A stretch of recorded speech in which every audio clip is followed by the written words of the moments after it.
বাগদীসকল খিলঞ্জীয়া দ্ৰাবিড় সম্পৰ্ক থকা লোকৰ বংশধৰ ভাৰতৰ পশ্চিম বংগ আৰু বাংলাদেশ ৰাজ্যত পোৱা যায়, যিসকল খেতি আৰু মাছ ধৰাৰ দৰে বৃত্তিৰ সৈতে জড়িত থাকে।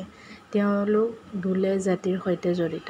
বীৰভূমৰ বাঙ্কুৰাত বাগদীসকলৰ জনবহুল আৰু পশ্চিম বংগৰ পশ্চিম প্ৰান্তৰ অন্যান্য জিলাসমূহ।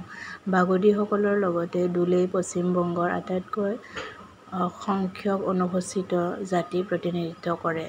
বাগদীসকলে নিজকে বৰ্গ ক্ষত্ৰিয় বুলি দাবী কৰে। জে. এন. ভট্টাচাৰ্যই বাগদীসকলক এটা আদিবাসী জনগোষ্ঠী বুলি বৰ্ণনা কৰিছিল, যিসকল আছিল মাছমৰীয়া, কাঠ কটা আৰু আৱৰ্জনা কঢ়িয়াই নিয়া। ইংৰাজৰ অপৰাধ জনজাতি আইনৰ অধীনত বাগদীসকলক বংগৰ অপৰাধী জনজাতি বুলিও জনা হৈ গৈছিল। 2001 চনৰ ভাৰতীয় লোকপিয়লত পশ্চিম বংগত বাগদীসকলৰ সংখ্যা আছিল 2,74,385 জন আৰু পশ্চিম বংগৰ অনুসূচিত জাতিৰ জনসংখ্যা আছিল 14.9% আছিল।